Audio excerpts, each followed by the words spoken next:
নারায়ে তাকবীর, নারায়ে তাকবীর। দিল্লি না ঢাকা, দিল্লি না ঢাকা, গোলামি না আজাদি, ক্ষমতা না জনতা, আপোষ না সংগ্রাম।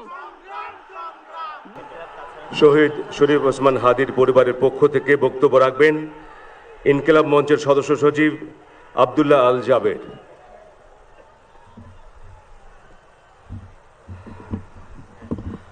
আসসালামু আলাইকুম। আমরা কি এখানে কান্নার জন্য এসেছি? আমরা এখানে কিসের জন্য এসেছি? আমার ভাইয়ের রক্তের বদলা নেওয়ার জন্য আজকে আমরা এই জানাজায় দাঁড়িয়েছি। প্রিয় ভাইয়েরা, আজকে কবি নজরুলের যে বিদ্রোহী দুটো লাইন, যাকে ওসমান হাদি তার আদর্শ মনে করত, আমি চিরবিদ্রোহী বীর, বিশ্ব ছড়ায় উঠিয়াছি একা, চির উন্নত শির। প্রিয় ভাইয়েরা, আপনারা জানেন শরীফ ওসমান হাদিকে এক সপ্তাহ 168 ঘন্টা আগে গুলি করা হয়েছে। এখন পর্যন্ত কি তার খুনিকে গ্রেফতার করা হয়েছে? সরকারের পক্ষ থেকে এখন পর্যন্ত কি খুনিকে গ্রেফতারের ব্যাপারে আপনাদেরকে আশ্বস্ত করা হয়েছে? তারা কি এখন পর্যন্ত আমাদেরকে জানিয়েছে যে খুনি কোন জায়গায় রয়েছে? আমরা স্পষ্ট মনে করছি যে এখানে খুনি একজন নয়, এখানে পুরো একটা খুনি চক্র কাজ করেছে। আমরা ইনকিলাব মঞ্চ এবং তার পরিবারের পক্ষ থেকে আপনাদেরকে জানিয়ে দিতে চাই, খুনি, খুনের পরিকল্পনাকারী, খুনের সহায়তাকারী এবং পুরো খুনি চক্রকে বিচারের আওতায় নিয়ে আসতে হবে। এবং আগামী 24 ঘন্টার মধ্যে স্বরাষ্ট্র উপদেষ্টা এবং সহকারী উপদেষ্টা খোদাবক্স তাদেরকে জনতার সম্মুখে এসে তারা এই খুনের ব্যাপারে এই আগামী গত এক সপ্তাহ ধরে কি পদক্ষেপ নিয়েছে তা জনসম্মুখে জানাতে হবে। যদি তারা জানাতে না পারে তাহলে তাদেরকে পদত্যাগের জন্য প্রস্তুত থাকতে হবে। আমরা ইনকিলাব মঞ্চ কোনোভাবেই শরীফ ওসমান হাদির রক্তকে বৃথা যেতে দেব না। আমরা ঘোষণা করতে চাই, শরীফ ওসমান হাদির রক্তের মধ্য দিয়ে বাংলাদেশ ইনসাফ কায়েম হবে। আপনাদেরকে তিনি বারংবার বলেছেন, বাংলাদেশের স্বাধীনতা, সার্বভৌমত্ব রক্ষা এবং ইনসাফের লড়াইয়ের জন্য আমাদেরকে যদি জীবন দিয়ে দিতে হয় আমরা জীবন দিয়ে দেব, তবু ইনসাফের লড়াই ছাড়বো না। সুতরাং প্রিয় বন্ধুগণ, আমাদেরকে ইনসাফের লড়াই লড়তেই হবে। আপনারা রাজি আছেন কিনা?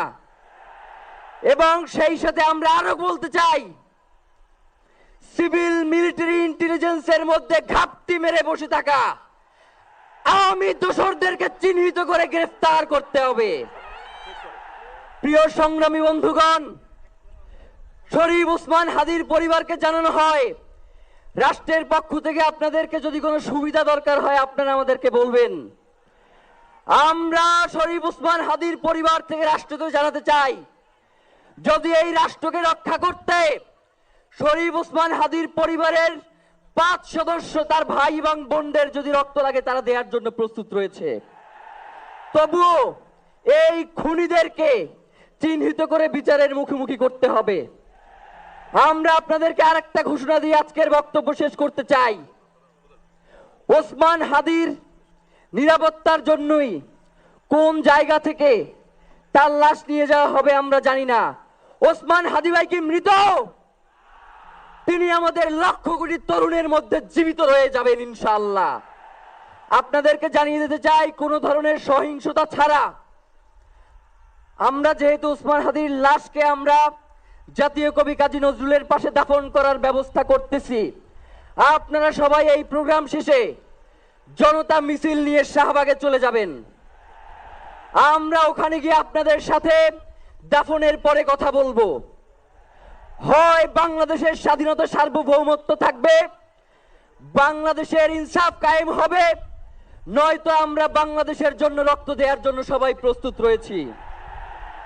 এবং ইনকিলাব মঞ্চ ব্যতীত কারো কোনো প্রোপাগান্ডায় আপনারা কোনো ধরনের সহিংসতার পথ বেছে নেবেন না।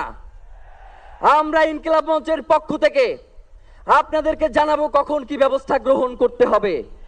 আপনাদের সকলকে, এই লক্ষ লক্ষ মানুষকে, আজকে শরীফ ওসমান হাদির জন্য যারা এসেছেন, শহীদ শরীফ ওসমান হাদি, তাকে আমরা সবাই দোয়া করব এবং তার যেই লড়াইয়ের পথ, তার যেই সাংস্কৃতিক আন্দোলন, তার যেই আধিপত্যবাদের বিরুদ্ধে লড়াই, আমরা সকলে সেটাকে একসাথে প্রতিহত করব।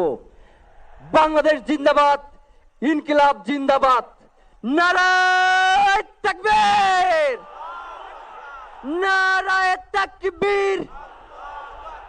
দিল্লি না ঢাকা, দিল্লি না ঢাকা, গোলামি না আজাদি, ক্ষমতা না জনতা, আপোষ না সংগ্রাম, দিল্লি না ঢাকা। আমার ভাই কবরে, খুনি কেন বাহিরে, আমরা সবাই হাদি হব, গুলির মুখে কথা কব, আমরা সবাই হাদি হব। নারায়ে তাকবীর, ইনকিলাব ইনকিলাব, মুজিবাদ মুর্দাবাদ, ইনকিলাব জিন্দাবাদ।